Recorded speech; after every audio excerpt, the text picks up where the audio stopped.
So the third way that we can break down where stocks, mutual funds, these different things can kind of hang out or be evaluated or separated from an overall diversification perspective. We talked about growth and income, or style that is. We talked about the size, as large, mid, or small cap. Taking both of those into consideration, now you can break it down by sector.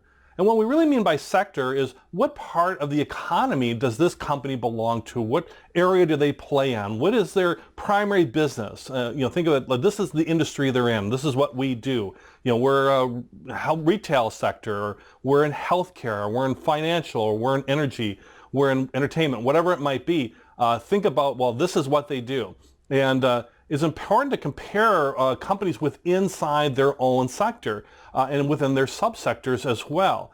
Because if you compare, let's say, an energy-based company that might be experiencing slower growth, or a utility, for example, that might be government regulated, but you can still invest in, maybe get a dividend from.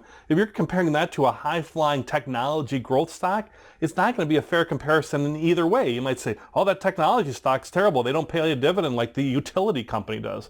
And the other way you might look at, say, boy, the utility company sure isn't growing as fast as that technology company. I want the capital appreciation or the stock price to go up faster and maybe take on more risk for that.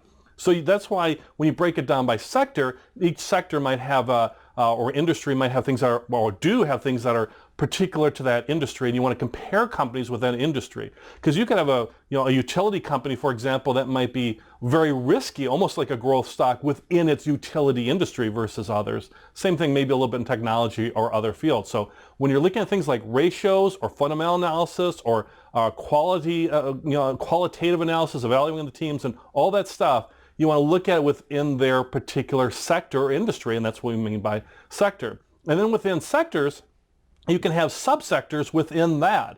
I mean, you might think like, oh, well, retail is retail stores, right? I go buy stuff. Well, you have clothing stores, you have hardware stores, you have soft goods, hard goods. There's different ways you can even split those up. Like if we look at, let's say, healthcare is a good example of that, because healthcare is a good growing, I don't know about growing market. Certainly demographics are good for that. I like healthcare for a variety of reasons. One is the demographics. People are getting older. New medicines are being developed all the time. So healthcare might be an interesting sector to look at, for example. For me it is, I know. So, but within that, it's like, what part of that sector you have?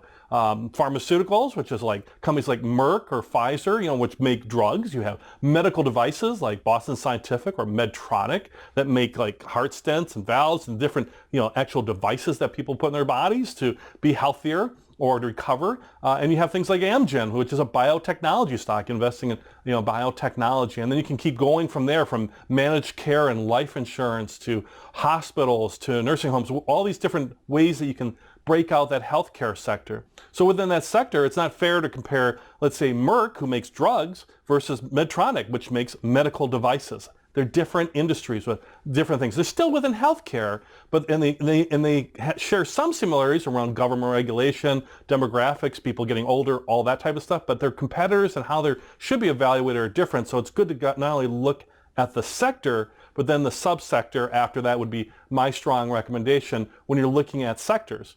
So sometimes folks will buy, let's say, a sector fund, for example, or we're going to buy all the energy stocks or buy a certain portion of technology or retail stocks. So you can look at mutual funds or exchange trade funds can really, look at the sector level. So if you think about it, you could be a growth and income stock, for example, growth or income, and it could still be within the same sector of healthcare. So they would be evaluated differently. So be aware of that when you're looking at them. And sometimes within sectors, it's hard to evaluate companies because they might fit really well in a sector, and other times they might play in multiple sectors and it can get a little confusing. So if we look at, let's say, for example, like Coke and Pepsi, they do lots of different types of side businesses and things too. But when you think of Coke and Pepsi, they're the two primary big competitors in the beverage market, in the carbonated beverage market. That's their direct competitors versus, let's say, an alcohol distributor or somebody like that. Coke and Pepsi, you can really evaluate real closely together. Or if you have a new company coming up, like a Jones Soda or somebody who's small, you can kind of compare that way. So they fit within that beverage area very well.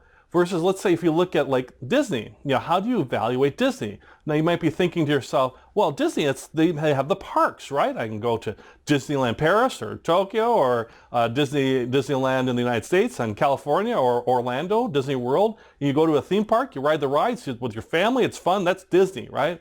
Well, and other folks might think, Well, that's sort of Disney, but Disney's really all about movies, right? They own 3 big movie franchises. They own, recently not too long ago, bought Star Wars from Lucasfilm, so they own the Star Wars franchise. They own Pixar, the folks who made Toy Story and those types of things, Frozen, all those types of animated movies. So they own Pixar, and they also own Marvel. So if you like Iron Man and the Marvel type comic superhero movies, well, that's Marvel is owned by Disney. So you'd be like, oh, well, they're a movie company, like Warner Brothers or MGM or somebody like that. They're a movie company.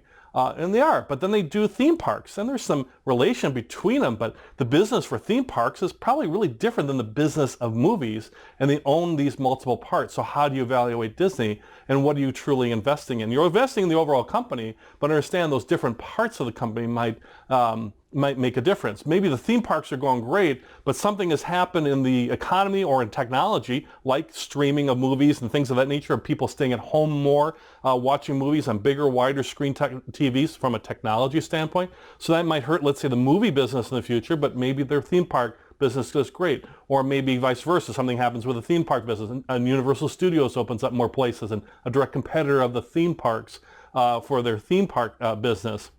So all those things you would take into consideration with that. So even within sectors, it's kind of hard to evaluate within there. And then companies tend to move in concert within their sector. Not always, some outperform, some underperform, of course. But if you have an entire sector or an industry that's suffering, they're all going to kind of suffer together. They'll all kind of pull each other a little bit down versus one that might be rising. Rising tide lifts all boats. So a lot of times you might see where, things might follow along. It's not exact, but just understand that sector can impact even good performers. If a poor performing sector could impact a good performer within the sector unnecessarily, which might be a good value opportunity for the long term, by the way. So if we look at, let's say, something like the Vanguard Energy Index, which looks at energy companies, you might see how that index compares to the wider S&P 500 largest companies of all different types of sectors.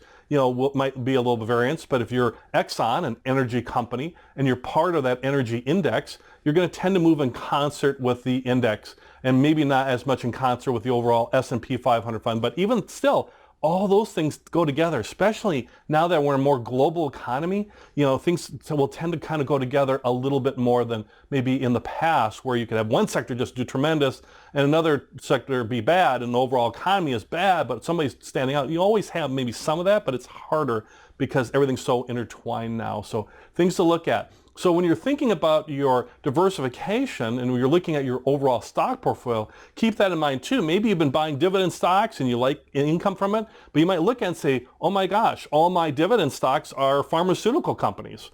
Johnson & Johnson, Merck, Pfizer, all these different big pharmaceutical companies, and I'm missing out on small and mid cap. I don't have anything in other sectors, and maybe I'm at risk around things like regulation around pharmaceuticals that brings everybody down.